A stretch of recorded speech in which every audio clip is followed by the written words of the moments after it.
know if you obey the unspoken rules. So I go and chant a couple potent tunes. Left Bobby rung up in a smoke and fumes. Forever the same, is only your love will remain. Forever the same, never the fortune nor the fame. Forever the same, oh we will call upon his name. Forever the same, say Babylon can't hold the flame.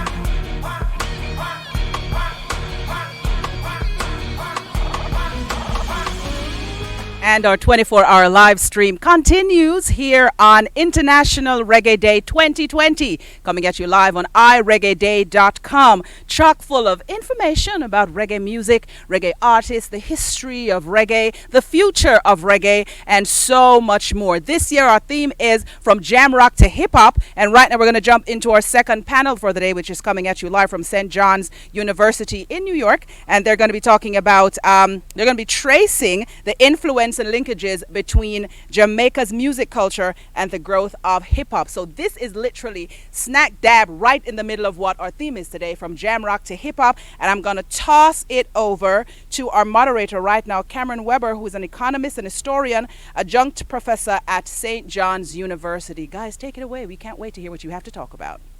China's included in the stream, or? Well, they were, but because of the lockdown, and all they could do was send a greeting. They weren't able to execute this year. Because of Facebook lockdown, or? Well, they're in Beijing, and Beijing got locked down again, I think about 2 weeks ago. So they're under very tight lockdown. That's a whole nother story. Okay, we're live. Okay, that was it. That was the introduction. Oui. Oh, merci. Okay, hello everyone. My name's Cameron Weber. I'm a cultural economist and historian, and welcome to the New York City Coronavirus Time panel of International Reggae Day, from jam rock to hip hop. And I think I should start by saying why I'm here, and for sure, and mute yourselves if you're not speaking. So Don Green and I, Professor Don Green and myself, we started the Reggae Sunsplash Preservation Society about 3-4 years ago to preserve and digitize and stream the original footage that Don made of the Reggae Sunsplash festivals between 1978 and 1994. And then we've got and then Andrea Davis had picked up with International Reggae Day in 1995. And Don and I are professors at St. John's University, and Andrea wanted to host International Reggae Day in New York City, but then we had the coronavirus lockdown. So we've decided to do it virtually. And so that's why I'm hosting it. And St. John's University is sponsoring this, is because Don's and I association with the university, who was kind enough, Dean Katia Passerini of College of Professional Studies, has allowed us to create a professional film archive in her office in Staten Island, where we have more than 300 U-matic and beta professionally made films of the original reggae festival that Don and his co-partners in Jamaica put on, and Don took all around the world. And so that's why I'm here. And that's why I'm hosting it. Don and I are hosting it, and the university's hosting it. And so, and then from the specific to the general. So in 1979, when I was a freshman in college, I was getting in reggae records from Jamaica at the same time Don was starting up the festival, and I was getting punk rock records from England, which contained punk and reggae combined. And so there's an axiom that you've always are attached to the music you grew up with. So I've loved reggae and the punk reggae crossover ever since. And then so I was very lucky enough to meet, 30 years later, Don Green, and we've created this Reggae Sunsplash Preservation Society. And Bob Barone is the who will be speaking next. Is the Associate Dean and Director of the TV and Media Center at St. John's University. And Kenneth and Richard Martinez and Carolyn have been helping Don and I digitize this film. And so after this panel, you're going to see the first result of our digitization project, which will be 58-minute long Dennis Brown streaming product that Don and has put together over the last week. And we've put all this together very spontaneously under coronavirus time, doing it remotely. And so I guess that's my introduction. So next we have Bob Barone. Okay, thank you, Cameron. And greetings, reggae lovers from around the world. It's a great day at St. John's University in New York. It's International Reggae Day. My name is Bob Barone, and I'm the proud Associate Dean and Director of the Television, Film, and Radio Center for the Collins College of Professional Studies. I wish to welcome all listeners to today's Sunsplash Preservation Society Day of celebrating great music with interesting and informative dialogue about the growing international focus on the magnificent Jamaican contribution to our world of music. St. John's University is the second largest Catholic university in the United States and one of the most diverse universities in the country. We at St. John's wish to recognize cultural diversity in all phases of life, including music. It has been a pleasure working with all those who have gifted their time, energy, and capital to plan and make this event possible. I especially thank two great St. John's professors, Dr. Cameron Weber and Don Green, for their contributions. Thank you all. It is now time to sit back and enjoy the stories and dialogue about the magical history and development of reggae, the many great stars who contributed to its greatness, and the memories of those special moments that make memories forever. Our great panel assembled here for this roundtable will quickly take us through the decades of reggae and conclude with a discussion and projection for its future. One last thought is that we encourage all in attendance, all enjoying this great music today, to help make it an annual sustainable day by actively participating in its future with your time, energy, and monetary donations. With that brief intro, I'm going to pass along the baton to Ms. Andrea Davis, Creative Industries Consultant and founder of International Reggae Day. On to you, Andrea. Well, thank you very much, Dean, and thank you very much to everyone at St. John's University for partnering with us to host this very important forum. And to all the panelists here gathered, particularly our honorees, DJ Kool Herc, is so nice to have you here, and Cindy, really looking forward to a very informative conversation around our theme this year, which is from jam rock to hip hop, where we are highlighting the connectivity and influence of Jamaican music culture on the growth and international popularity of hip hop. And I'm very anxious to hear all the fabulous perspectives that are going to be brought to the table this year. And I look forward to continuing the relationship that has been brought this year to the table in the collaboration that we are here in this virtual space to experience today, and that this can become an annual activity for us. I would especially like to thank Don Green and Professor Cameron for their instrumental role in making this day a reality. And I wish you all a very, very happy International Reggae Day.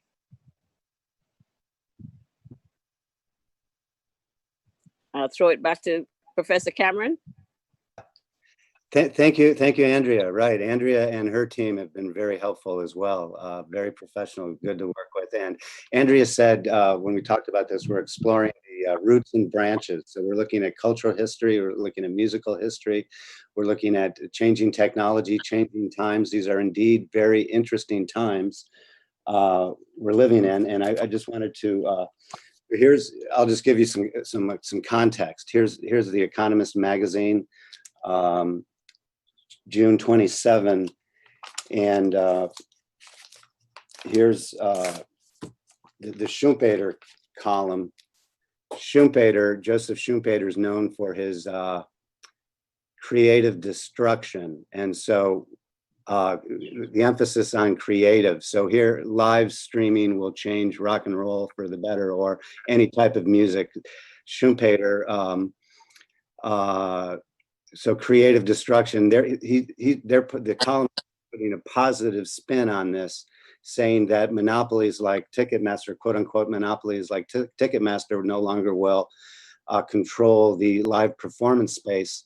But on the downside, say, for example, the Glastonbury Festival, which has celebrating its 50th anniversary this year, is not able to occur because of the social distancing enforced upon us by the state.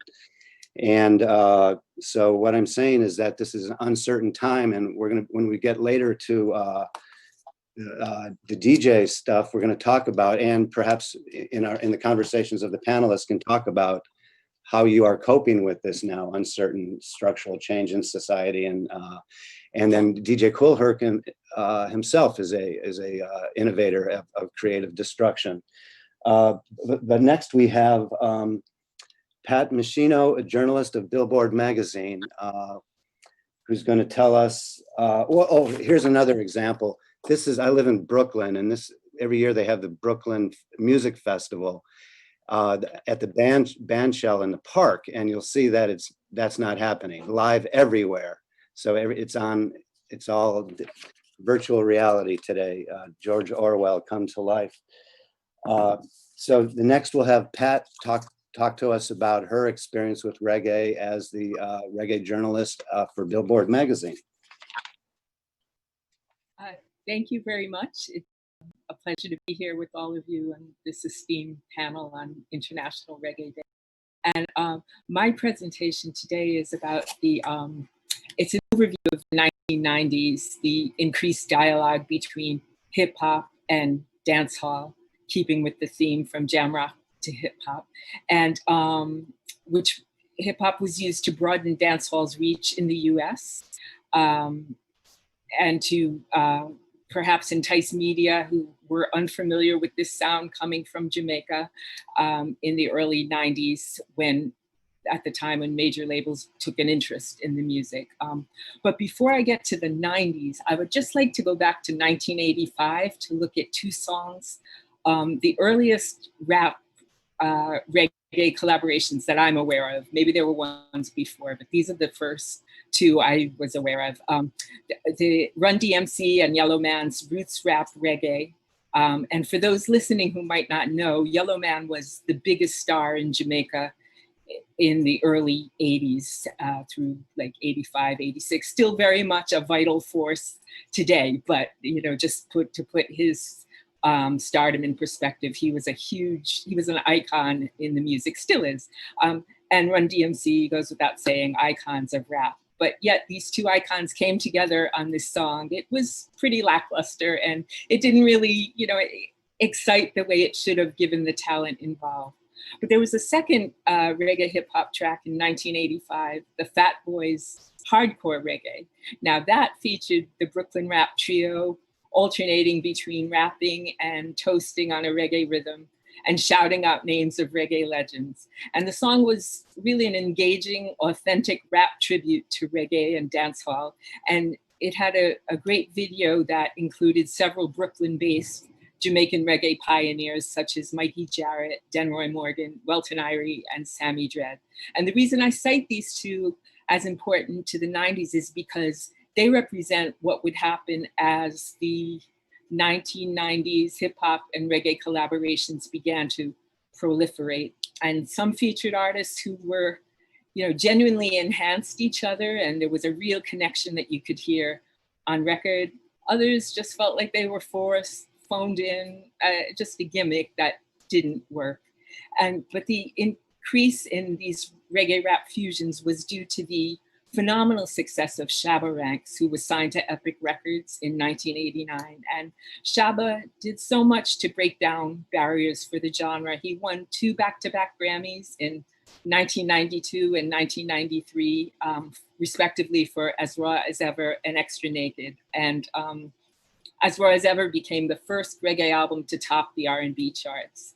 So his success really brought this new sound to the mainstream, and suddenly every major label wanted to sign a dancehall artist. Now, there were so many signings with Epic, with Sony Records, with Epic and Columbia under the Sony umbrella, assigning so many of them, but there were, too many to mention here with the short allotment time. But just to say that Buju Banton was signed to Mercury Records, and his debut album, Voice of Jamaica, relied heavily on hip hop to push him to an American audience. Likewise, Capleton signed to Def Jam. Hip hop remixes were ordered for his mid-90s Jamaican dancehall anthems tour and Wings of the Morning. And of course, Shaggy was doing great with Virgin Records and topping R&B charts with hits like Boom Bastard. But this period brought dancehall the densest exposure it has ever received in the American media. And keep in mind, it was a very new music. When we're speaking of dancehall, I mean, in the reggae sphere, there's debates about, dancehall is a place where we hear music. No, dancehall is a genre of music. But for these conversations, we're speaking dancehall as the digitized strain of reggae that came to prominence in 1985. And so by 1990, it's still a very young music being marketed by major labels who are looking to the success of hip hop, which again, the first rap records had only come around in 1979. So that wasn't a very old music either, but nonetheless, these two young sounds worked together and did a lot to propel each other. And, it was a very exciting time for the music. As a journalist, I started out in 1989, 1990, and I think I interviewed every dancehall artist that was active between the 80s and 90s. And it was very much a learning curve for me to even learn how to really do interviews, when someone's not cooperative, how to, be patient and try to draw it out of them, or not take when they're not cooperative, not take it personally, like that sort of thing. But I started out with Reggae Report magazine, and because it was a reggae focused magazine, we covered everything the major labels did in those days. And because they were really pushing these albums, there was they had ad money to spend. So it helped keep a lot of magazines afloat that were covering this music. I also worked in the 90s for another publication, Global Rhythm, which as the title suggests, covered global music and culture, which I covered a lot of reggae and dancehall for. Including this 1995 cover story on Buju Banton for ahead of his pivotal album, Till Shiloh, which did so much for the reggae and dancehall genres.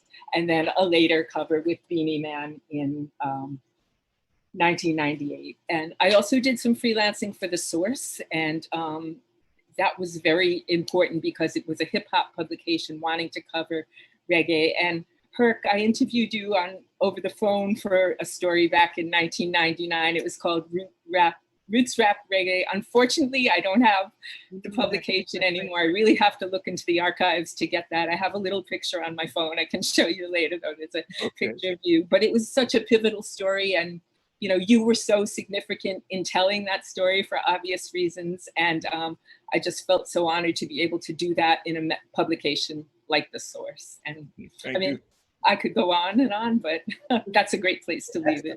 Excellent. Now we're going to chapter 1. In the beginning, DJ Kool Herc and Cindy are going to talk to us about whatever they want to talk to us about. Let's kick it off. Greetings, everyone. How y'all doing? Thank you very much. Thank you very much. Okay, Cameron, you have a question you want to throw at us? Or do you just want us to just let you fill you in a little on how everything started? Yes, this is a oral history, cultural history. Tell us your story, please. Yes. Well, I migrated from Jamaica. Yeah, that's right. Young. All I know, the music I grew up on was the Scatterlight.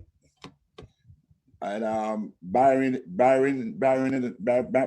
the Dragonaires, and Bob was coming up at that time too. You know, so I was England, Millie Small, you know, My Boy Lollipop, and so I was all that stuff till James Brown came to the island, and there's a show called Shindig and the Hullabaloo, and I was seeing all this music. Matter of fact, Mktg came there too, the Rolling Stones, but I love James Brown. I feel good, and I just love James Brown, and I could understand him. I was learning, even speaking more, mocking the music, and I was, you know, getting influenced by that. But at the same time, to my father, he loved music. He was working at the time of Kingston Wharf Garage in Harbor Street. So he was getting music from the wharf. I remember the first time I heard White Music by Bing Crosby. Wow, we know the words to that right there. And he loved Nat King Cole. And all the records like Jim Reeves, Ella Fitzgerald, he loved her. But Nat King Cole was his man. And you know, I was always listening. I came to the States. I put out the more music before Frankie Crocker, before BLS was there. And I would listen to Three Dog Night. Oh man, it was Movement Jack. Movement Jack. And I was getting more of a wide range of music, a wide range of music. I was by my 45s, you know, from Ribbon Den, they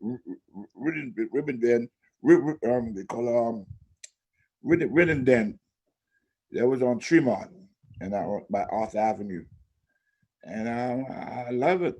He just took off from there. You know, so let me ask you this, DJ Kool Herc. Yeah. What inspired you to start the sound system? What was it like at the very first hip hop party? My father was always telling me we nice music. He always tell me that's a good bounce. That's a good bounce. So that I was going to the old cars and get old speakers. Starting up with that. After a while, I started to record some go get my music. My system was at Harvey's downtown, and 46 at Sam Ash and BST. And but I love that. I wanted my music more than just in the records and stuff. I want a sound system. So I'm still heavy to it, but I can't move around. I can't move it around them things no more. This is one of the first records I bought when I was a young man. Original ska, and there's a sound system there. Ska music, and then my father was good friends with Sir Coxon. Yeah, Coxon was his best friend. Yeah, So, Mango Records. Yeah, and you Roy was my man, and I met Big U. I met you Roy, and influence for family wise, Barry is my cousin. Also,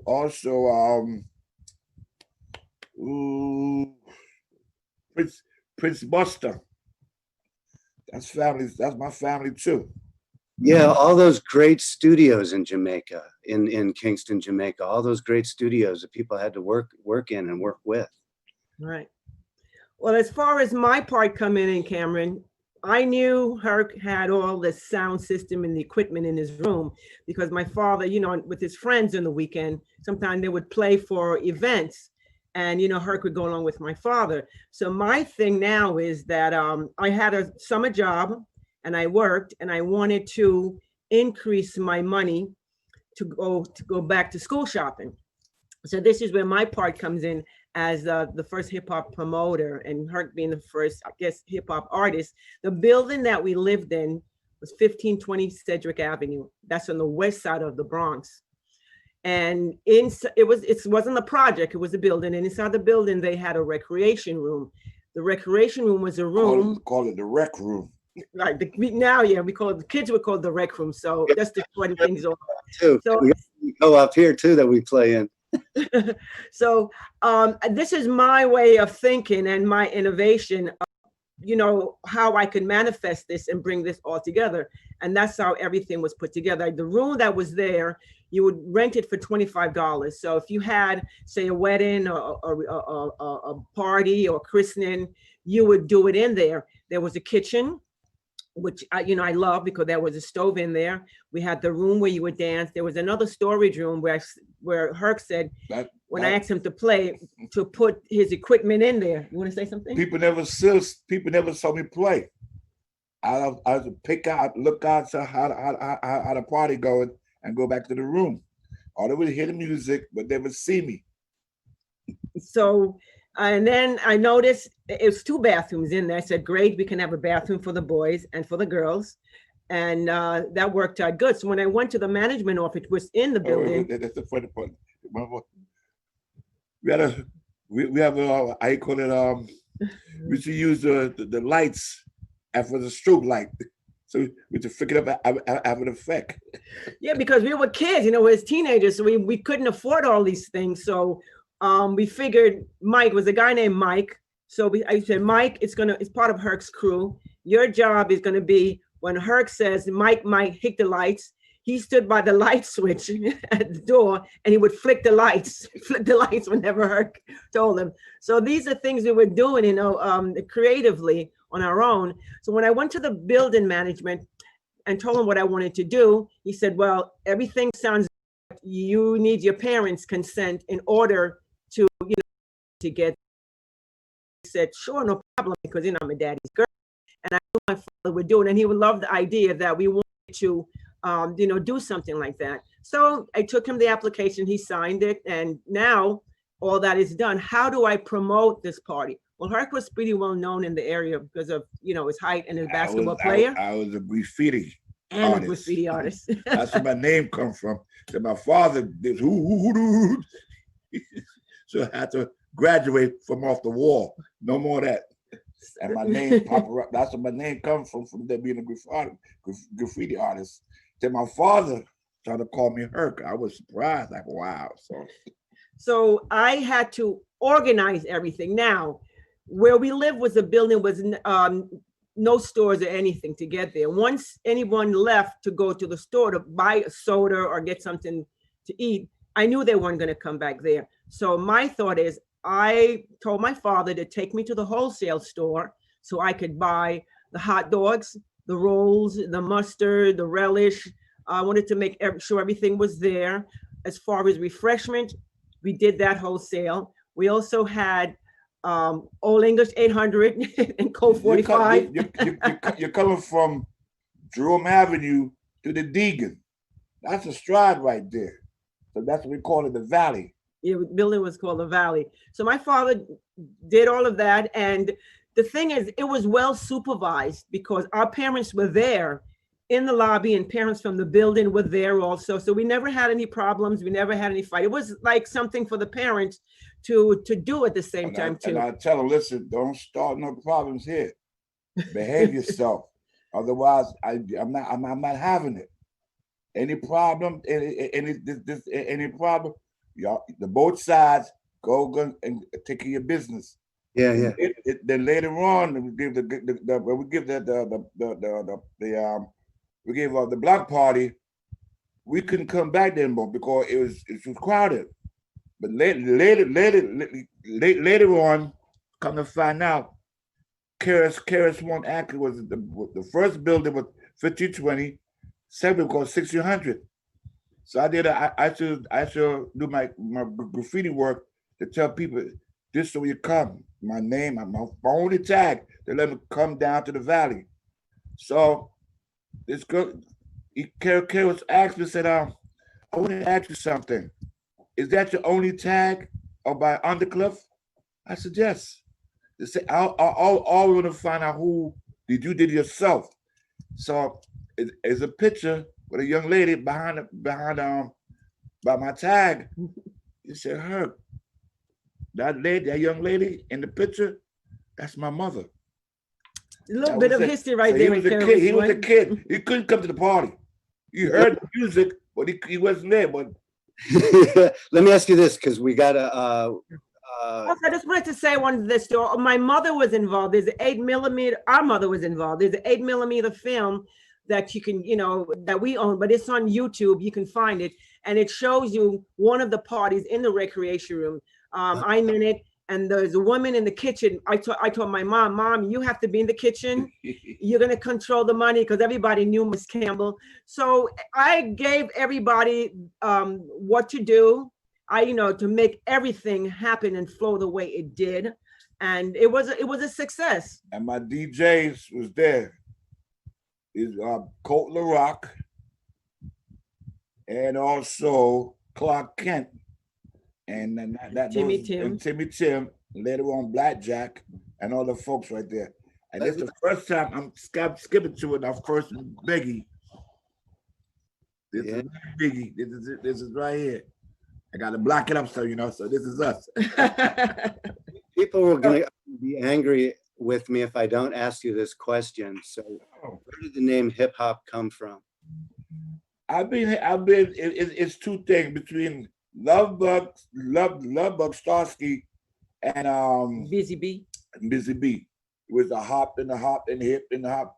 I just call them, it was like this. To me, it was always referred to. You go into a hop, you go into a go-go. Yeah, exactly. You know what I'm saying? So that's to me, that would mean you go to the hop. What? The hip hop came in. That was it. Might be going to the hop. How about your relationship to Washington D.C. go-go music? Did you enjoy that stuff? Yeah. My music don't have no color. When I heard music, I was wow. I said, Rare Earth. Rare Earth, I just danced directed to the Get Ready. And when I went to find that album, I said, nah, there's a bunch of white boys on that. Nah, we got soul. He was like, what? This is what you want. And I felt man, every day, from that day, my music, it got no color. That was it. Yeah. That was it. Okay, thanks a lot. So let's. Thank you, everyone. Thank you. If anyone have any question, you can ask. If not, we could move on. And thank you. I know Don Green, you got the meters. I got some for you, okay? I bet. Yeah, I used to see them all the time, the meters. They're my people. Yeah, okay. So next we've got Aaron Talbert, Vice President, Marketing, VP Records. Hello, everybody. Talking about pioneers, it's a couple of good things to mention. One is that the era of the 80s that I'm going to cover, the mode was vinyl, and the 12-inch vinyl and street DJs were the way really that the music came about and grew. VP Records at that time was a retail store. Like a lot of independent labels, it started out of a retail store, and it was the street DJs, underground music, that really spread this thing and grew it. And there's a lot of affinity between hip hop and dance hall, and a lot of history there. But I just want to kind of take one sort of a road here and talk about records, really. And I thought today might be a great idea to post a list of songs that people should reference. But so I want to take it back to the 70s a little bit, because we always are influenced by the music of the recent past. So many of us came to reggae music through pop music. Everybody probably remembers Stevie Wonder's Boogie on Reggae Woman from '74. Eric Clapton, I Shot the Sheriff from '74. Then it went into the punk era, where there was The Clash, Police and Thieves, the cover that they did, Guns of Brixton, off of their London Calling album. And then as it got more commercialized, into The Police with Message in a Bottle and other records like that, right? So you have that happening in terms of the reference of reggae and how it's coming into the music. And it's been a music certainly originating in Jamaica and about Jamaica, but really as it merges with hip hop, we're talking about the diaspora, right? The other thing to bring in here in honor of Kool Herc is to talk about breakbeats. So where there's Caribbean music and breakbeats, Simande, Bra is one to mention for sure. The other one to talk about is that the B side of that is called Zion I. And so it's a UK group with Caribbean descent, with roots to reggae, but also into the dance and R&B segment at that time. So I think it's something that's been there and grown throughout time. Following up that is Heaven Hell is on Earth by the 20th Century Steel Band. So it's actually a steel band record, but was used for samples many times. Fence Walk by Mandrill. The Wilson Brothers, again, is another Caribbean family who got into funk and the international sound. And that dance floor was also a big part of this era, 80s with the whole discotheque phenomenon and so forth, really drove tempo and a lot of what was happening. The other thing to talk about is, again, in terms of records from the diaspora, is Central Line, Walking on Sunshine, again, Caribbean element. Denroy Morgan, who Pat mentioned earlier with I'll Do Anything for You, which is a direct link. And my hip hop jewel from really tying in with reggae is The Show and Lottie Dottie with Slick Rick, which, you know, all of those things are really kind of leading to a flavor that maybe got its full bloom with Soul to Soul at 89 going into 90. So during this period, oh, that's my lights gone out.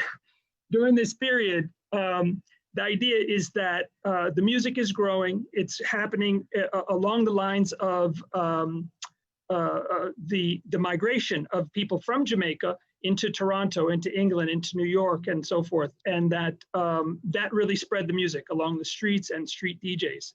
So VP's part in this, oh yes, we definitely got to mention Mikey Dread and African Anthem, which kind of goes the other side, where that's been sampled so many times by hip hop artists as well. So there's been this intermarriage that's happened. And again, in terms of the 12-inch and VP's role in it was that they were a channel for the music that came from Jamaica. Again, as these sounds internationally were happening and coming back into Jamaica, the sound grew during the 80s. Certainly, Junja Laws was listening to this type of music. Channel One was listening to the R&B hits that were happening in the period. And it grew and grew closer to what was happening in terms of hip hop and where it would go together. That's my 4 minutes. That's beautiful. Thank you very much, Aaron, which is a perfect segue into our next speaker, panelist, Larry the Duck Dunn, who's going to talk to us, who had a show called Punky Reggae Party. And they did a film called New Way Dare to Be Different. Yeah, so tell us your story, your oral history of the roots and branches of the reggae music. Well, thank you, Cameron. Hello, everybody. Welcome to International Reggae Day. And since, Cameron, you started with your statement about you started as a freshman at St. John's University in 1979, I started as a freshman in 1975, and I joined the radio station there, WSJU. And for our generation, as baby boomers, you know, the culture of reggae was kind of integrated into our fabric. You know, a lot of people will point to the Wailers and say, you know, that was the beginning, Jimmy Cliff as well. But for radio in general, I think the catalyst that opened the door for radio airplay was when Jimmy Cliff released the movie The Harder They Come in 1982. And it built from there. And Aaron had mentioned before about what was happening in England with the punk scene. If you think about it, Junior Mervyn puts out Police and Thieves in 1976. The Clash covers it a year later. So it was all coming together, you know, reggae, calypso, punk. You were getting LA bands too. You were getting, yeah, there you go. The Harder They Come. You know, even Blondie with The Tide Is High, which was a Paragon song, went to #1 in the United States. So what had happened, you know, during that time period, I joined WLIR when I graduated. I did my first professional radio show, June 1, 1979. I became music director after a period of time, and I hosted a show on Sunday night. I called it Punky Reggae Dance Party, but it was modeled after Punky Reggae Party by Bob Marley, and it was every Sunday night. Now, the interesting thing was I used to spin in a club in New Rochelle called the Left Bank. And the Left Bank gave me the opportunity to really dig deeper into reggae. They'd have reggae nights every Sunday night. They'd have Yellow Man Live. They'd have Sister Carol. And from that, I got to interview Peter Tosh twice. And it's interesting. We had to warn the radio station owner at the time. I said, the guy's going to light up. There's nothing we can do about it. And the more he smoked, the more philosophical he got about the Wailers, which was great. And he had a guy with him that would clean up the ashes, like before he left the studio. So Peter was great. The second time was much easier. And, you know, tragically, he got murdered in his house in 1987. But if you think back to that moment when he was on Saturday Night Live with Mick Jagger, with You Gotta Walk and Don't Talk Back, I mean, that was the opening to mainstream radio, right? And Blondie is a band too. And Debbie Harry, by the way, is 75 years old today. You believe it? You know, she would take the subway up to the Bronx to hang out with Chris Stein and Grandmaster Flash. And that's where she started to learn the power of hip hop and rap. And that's where Rapture was born. So what was happening was everything was coming together. And I was enjoying this time period as well. And I was interviewing the artists like Dennis Brown, you know, who was like reggae royalty. And, you know, you look back to the roots and where it began, even the Police, since you mentioned the Police, Aaron, you know, there was sometimes at the end of their encore, they would play the song Jamaica Farewell, which was a Harry Belafonte song. And if you remember, Shaggy went on tour with Sting and they would perform that song in concert. So the genres were coming together. I will say, because I'm on Sirius XM radio and I joined in May of 2003, we have a wonderful channel. It is called The Joint on Sirius XM channel 42. And for International Reggae Day, thanks to Don, who actually influenced me on this, I'm doing a special reggae show to celebrate today with Lori Majewski. The show is called Les Feliz. It will air tonight on channel 33 on Sirius XM radio at 9 p.m. Eastern. If you're in Jamaica, it is 8 p.m. your time. And in LA, it's 6 o'clock Pacific. So we talk about how the genres came together and kind of like the synergy of everything that became what the 80s evolved into. And it was a really, really fun period. So hip hop, reggae, as it evolved into the 90s, I think it started there in the early 80s too, especially when you look at General Echo, you look at Ranking Barnabas. So a lot of these bands we were playing. And here's the thing about radio, because it was so homogenized, and I think people would criticize how lily white it was for its time period. I was on panels, and radio stations in the US in the late 70s and early 80s would be criticized for no diversity. And they would say, well, we play Jimi Hendrix or we play Santana. No. We went deep, and these artists became the fabric of what we did. And the fact that they all played off of each other, that punk was influenced by reggae, and these bands came together like the Selector, the Specials, the Undertones, you know, and the mainstream bands covered it. It just was a great time period. There you go. That's Specials, and along with Fun Boy 3 too. So it was a great time period. Black and white, working class, and posh. The Specials. Black vinyl. Yeah, I got this in 1979 when I was a freshman in college at Tulane in New Orleans. While our next speaker was putting together the Sunsplash in Jamaica. Yeah. And I should add one last thing, that Don just was on a show called Feedback, which is on Volume, first ever 24/7 music talk channel on Sirius XM 106. And he spent 30 minutes with Lori and Nick and talked about today and the society. So that was a huge national plug and a global plug for what we're talking about here today. Yeah, cool. Thank you for having me. This is Rare Earth album. Kenneth. Oh, Rare Earth. As soon as you said that, Kool Herc, I was like, baby, get ready. Oh, yeah. I got the bass going in my head. He's on the drums singing. You don't see too many drummers on lead vocals, right? Yeah. Hey, Kenneth, if you can you show Kool Herc and his Rare Earth album or photograph or something? He's an artist. There we go. I mean, think about the English beat and general public and how these bands morphed off and just took reggae to a whole nother level. It just was a beautiful time. Yeah, I agree. So let's now to my partner in the Reggae Sunsplash and fellow professor at St. John's, Don Green is going to talk to us. Don is a friend and a hero, a good friend. He and I went virtual teaching together, which was a real nightmare. So Don, showtime.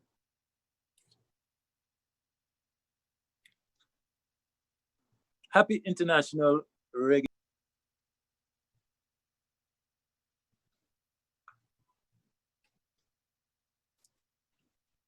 Unmute Don.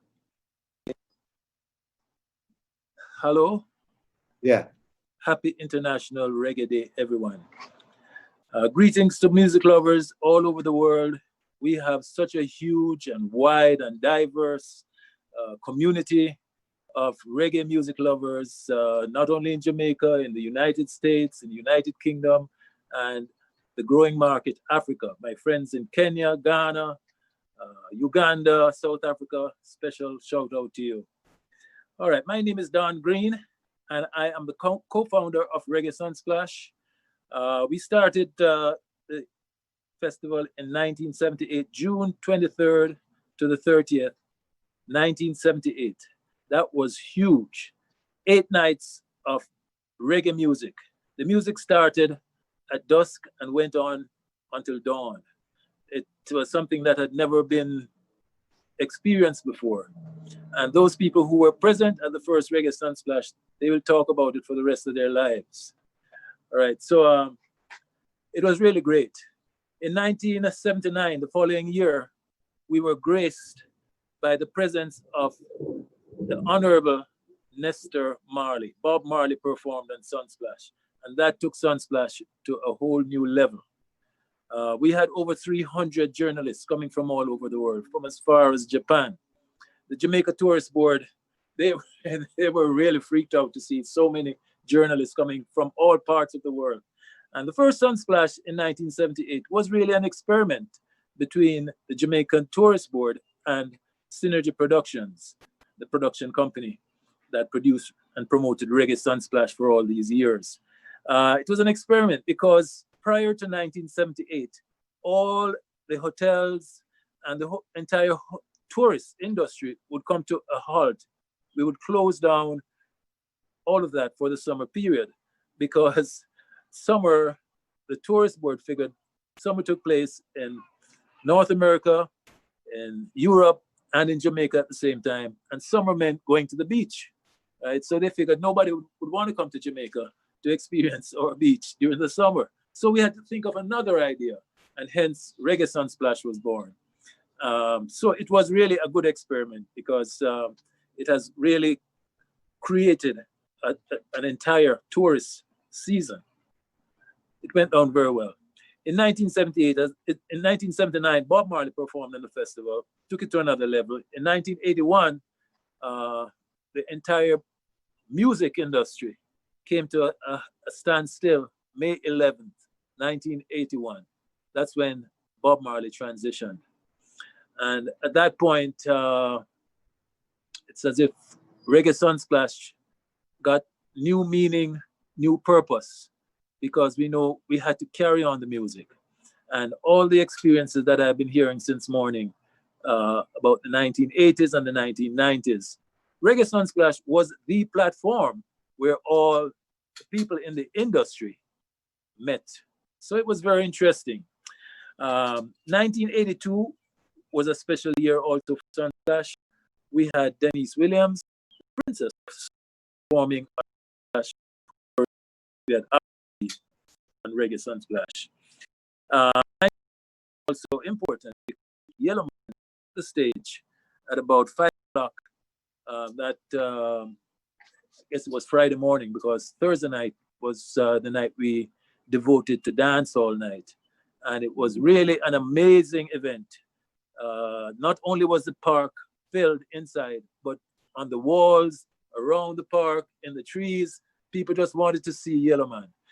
King Yellow Man gave a command performance, and he actually created like a dancehall culture and demonstrated that indeed dancehall had now overtaken roots music as the most popular night on Sunsplash.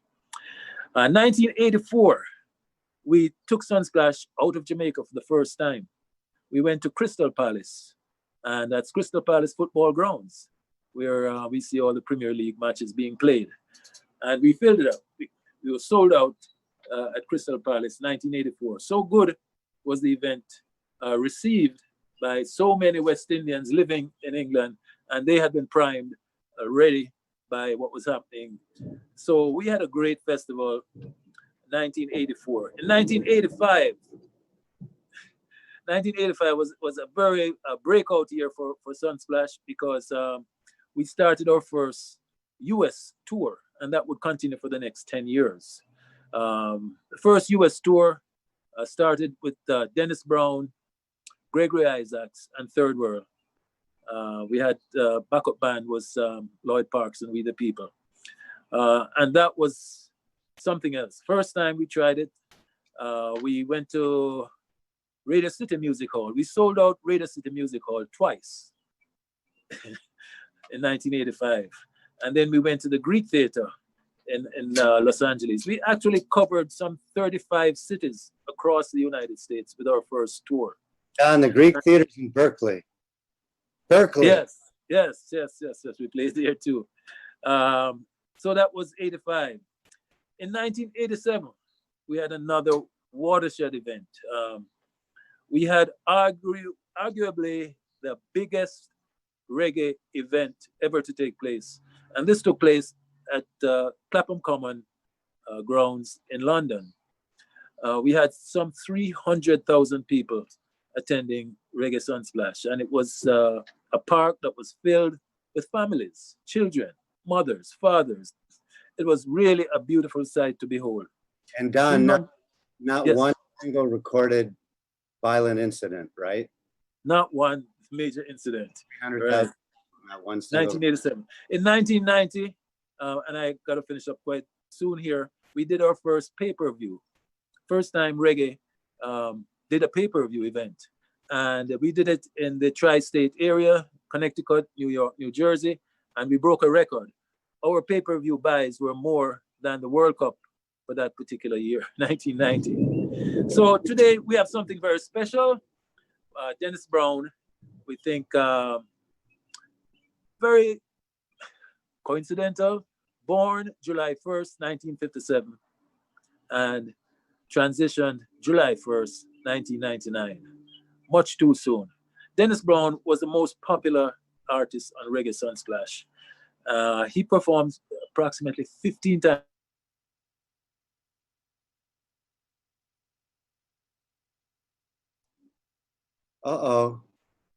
every year to see Dennis Brown.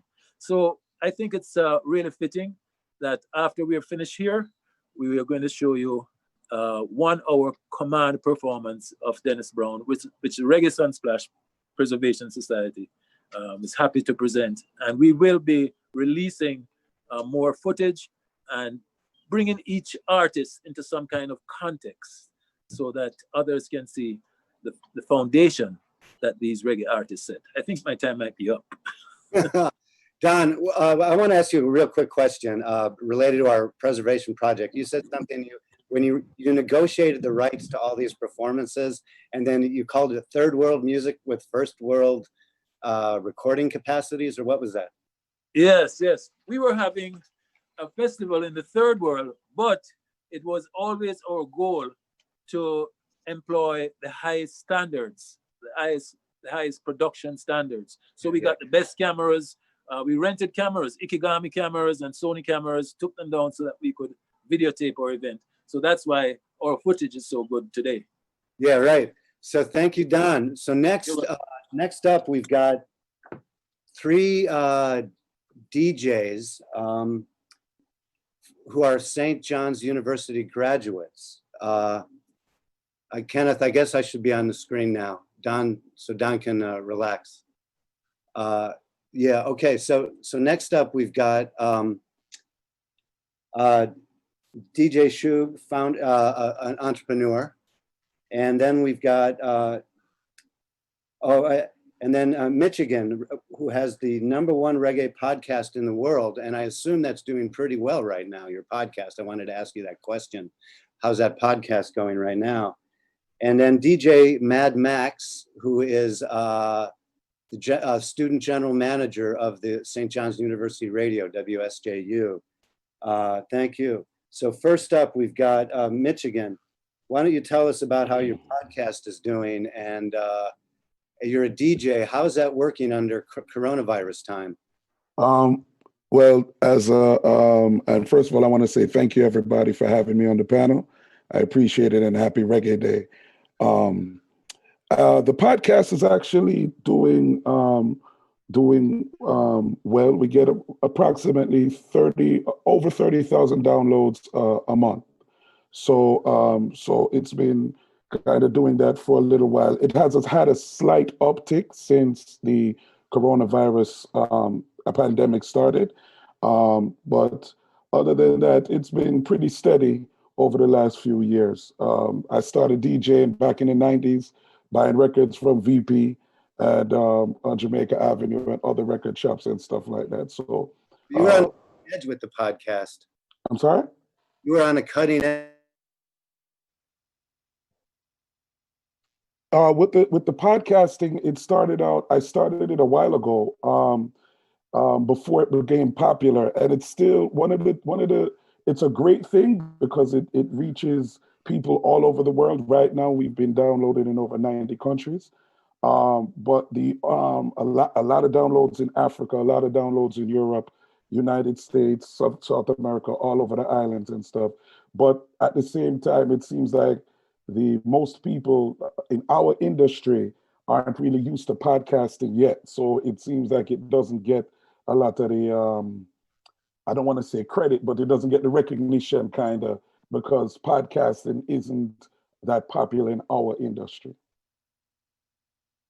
Well, great. So thank you. Thank you. We only got like 5 minutes left. Let's hear from DJ Shug and tell us about what it's like to be a DJ these days. Good afternoon, everybody. And again, thanks for having me on the panel as well. Super excited to be here. And like Reggae Boy Sound, I spent a lot of money at VP Records, still do in many ways. So, but it's similar. Started DJing in the 90s, St. John's. WSJU really got me heavy into the music. So I'm looking forward to what Max has to say as well.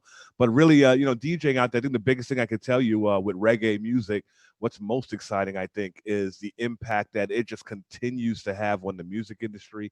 It continues to grow. And I'm talking about even outside of hip hop now, it's Ed Sheeran, it's Justin Bieber, it's in the pop realm in such a big and heavy way.